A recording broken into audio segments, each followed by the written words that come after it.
is the best division in MMA history? You know, I'm sure a common opinion on this is lightweight, but I got a different one. Bantamweight. You know, I think it's got the best action and technique combination of all the divisions. And as we all know, rivalries kind of shape divisions. Like, lightweight has classics like Edgar Penn, Edgar Maynard, Habib and Conor. Welterweight has some amazing ones like Lawler McDonald, GSP Hughes, Covington Usman is insane. But what about bantamweight? You know, we already touched on Dominic Cruz and Uriah Faber already, but is there another? UFC 227 took place in LA at the Staples Center. Had a total gate of 2,850,000 with a 300,000 buy rate. Sadly, that number makes sense when you realize that the two headlining fights are the two smallest weight classes for men. You know, and most normal people don't talk about the lower weight classes. But that's it for the background information, so enough talk, let's get to the fights. And some notable moments on the prelims include future strawweight champion Zhang Weili making her UFC debut with a unanimous decision win over Danielle Taylor. Chito Vera got a nasty body shot finish, and one of my boys at least, Ricky Simone, got a win over Montel Jackson. Let's open up this main card. We got ourselves a middleweight clash between Kevin Holland, who's making his UFC debut in a bit of punishment booking, it feels like, against recent PFL signee Thiago Santos. Out to jump in the first round, Holland's trying to use his length with kicks to try to keep Santos out. Santos does get inside, he gets a takedown. Holland tosses the legs up. He's trying to go for a triangle or an omoplata. Can't get it, but he transitions to an armbar. It looks like he's going to get it, but Santos defends really well and just swarms with strikes, almost as if he's pissed off that Holland tried to submit him. Holland does survive, though, and he slaps him and talks to him and makes him laugh. They stand up with like 30 seconds left. Santos eats a shot or two from Holland, but he's just smashing every time he lands one back on Holland. Early in round 2, Holland and Santos kick at the same time, with Holland eating a low blow that definitely made me want to cry just rewatching it. Most of the round is Santos just landing some massive shots and going for takedowns, but near the end of the round, Santos gets stunned. He tries to go for a takedown, gets reversed to the mat by Holland, who's on top, trying to maintain control, and he's landing elbows. It's definitely a closer round, but man, this third round, Santos is just landing bombs, punches, and kicks. Holland's surviving well and using some good movement and blocking well, but it feels like he's just kind of surviving. Santos does go for an arm triangle choke, but he can't get it, and he wins the round and this fight by unanimous decision. Honestly, fun fight. It's not too bad, I think. At least it's better than I remember it being. I remember it being but it's a 7 out of 10, you know? So, what's next? You know, I really can't remember. Oh, no. Oh, no. No. It's JJ Aldrich of the Deep versus Polyana Vieta. I remember this fight. Well, you know, I haven't seen it since it was live. And it's in the best women's division. It's a strawweight fight, so maybe it won't be that bad. Soon after. Ah, damn it. It caught me. This fight was actually worse than I remembered. I remember being slightly entertained, but then I realized I watched it with my best friend, and all we did was make Pat Barry jokes since he's in the corner of JJ Aldrich, and Dark Souls 3 references because of her last name sharing the name of a boss in that game. I rewatched this fight alone, in my room, twice, and just, wow. It's not the worst fight I've watched on the Retro Review series even, but it just has bad striking, bad grappling, a lot of clinching, and just a complete lack of action. You know, honestly, no disrespect towards the fighters. I get it, but it's not a fun fight at all. 1 out of 10. Let's just move on. What, please, something cool next. Oh, hey! Renato Moicano versus Cub Swanson. And now, this is a featherweight scrap, you know, and I always have that unsung guy, you know, that unsung hero of violence I promote and try to get people to go check out. And I feel like this one's a little weird because I feel like everyone knows and loves him, but I'm going to nominate Cub Swanson into my Violence Hall of Fame. The dude puts on wild fights. He has this funky but flashy style on the feet. So let's hope he breaks the losing streak of fighters that I highlight on the show. So early on, both dudes just great striking with the boxing and the kicks. Swanson's landing some big right hands, but man, Moicano is tough. Suddenly, Moicano lands this big jab and Swanson drops. Swanson survives.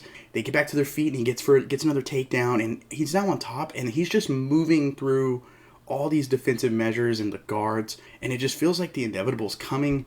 Good defensive scramble attempts, but they're just not there from Swanson, and Cub Swanson taps out with a rear naked choke. But sweet fight nonetheless. Sweet fight while it lasted. Just a little short, which is my only real deduction of it. 8 out of 10. Good back and forth. The grappling was super awesome. Now we get our co-main event of the evening, a flyweight title fight between a potential GOAT in Demetrious Mighty Mouse Johnson versus the owner of the largest head-to-body size discrepancy I've ever seen, Henry Cejudo. And this is a rematch, as in their first fight, Mighty Mouse just kind of smoked Cejudo in a round. So first round, Johnson actually deadlegs Cejudo, and it looks really nasty. Cejudo rolls his ankle twice, but mostly just a lot of kicks from the first rounds. Both dudes are trying to get a feel for the fight. A little close, but I think Mighty Mouse is the cleaner striker, so I'm going to give that to Mighty Mouse. Second round, more close striking. Cejudo does get Johnson down, though. Good control. He attempts for a choke, but Mighty Mouse scrambles, gets their feet. But, at the end of the day, I think Cejudo does take the round. Third round, really quick pace. It's a lot of stop-start, but when they're going, it's really going. Flyweight is awesome. Johnson's striking, I just feel, is cleaner. He's landing the best shots of the exchanges, and I think that's another round for him. So far, I have it 2-1 for Johnson. Fourth round, it's the first of the championship rounds, and honestly, I got to give this round to Johnson again. Cejudo has been pressuring all fight, but Johnson's movement and striking, I think, is just cleaner. Cejudo does get a takedown, but he's mostly kind of holding and just controlling him, while Johnson's doing well defensively off his back. And so I understand if someone gives Cejudo this round. I personally want something done with takedowns. Fifth and final round, and Cejudo's trying to sneak that 90-pound head in for a cheeky nodder. But the movement of Johnson's doing well. I think Cejudo does land the bigger, better shots of the round, so I'm going to score it for him. But my scorecard at the end of the day is 48-47. And oh wow, a top 3 fighter ever, in my opinion. Mighty Mouse loses by split decision to Henry Cejudo. Honestly, this fight's better than I remember. I've watched this fight a couple times since then, but I feel like it's just really good. I understand giving it to Cejudo, but I really feel like this is a Mighty Mouse win, and that kind of hurts my, my scoring of the fight. So 7.5 out of 10. Finally, we have our main event between TJ the EPO Snake Dillashaw versus Cody Garbrandt, UFC Bantamweight Championship. And these dudes have been going at it for months with trash talking, and it's been amazing. As Cody Garbrandt has no problem getting on the mic. But there is a problem with that he isn't very good at talking. His confidence is admirable, though, and he just spouts off things. Some things he probably shouldn't say. A personal favorite of mine is when he called TJ Dillashaw a juicer, and he goes, I know it's true, because TJ taught all of us at Team Alpha Male how to juice and not get caught. Just amazing stuff all around. I love it. And their first fight's a classic. Cody nearly KOs Dillashaw in the first round until a big head kick and a swarm of strikes steal it in the second round for TJ. Garbrandt was criticized for fighting with too much emotion, just kind of swinging for the fences in the second round.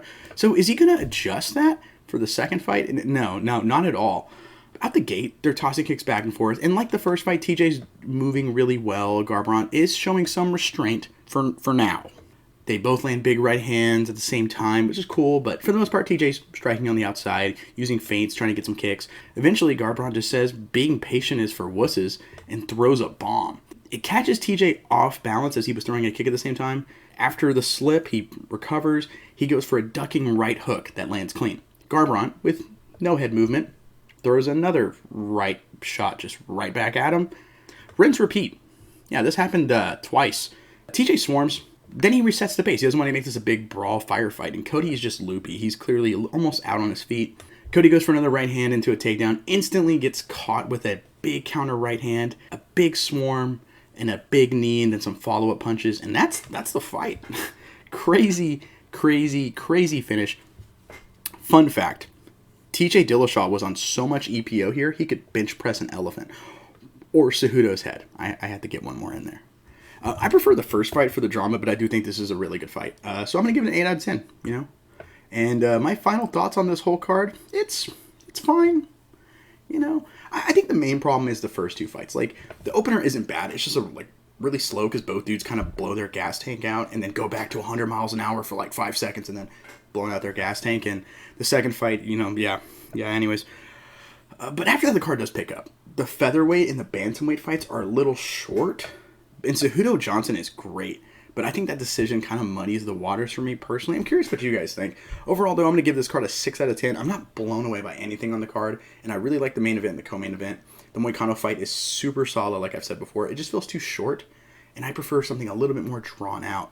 So, but that's it for me. Be sure to check me out on INC Live, where I recap every UFC event after it happens. Also, we do these on pay-per-view weeks. So if you want to watch more of these awesome retro reviews, then go on the channel, check them all out. And I love interacting with you guys in the comments. It's so cool. And if you have any requests, then check out our Patreon, where you can make a request for any event that you want me to review. And if you want to torture me because you don't like me, you could always make me watch Conor Aldo. Yeah, anyways, I'm Joe with the INC, and thank you for watching.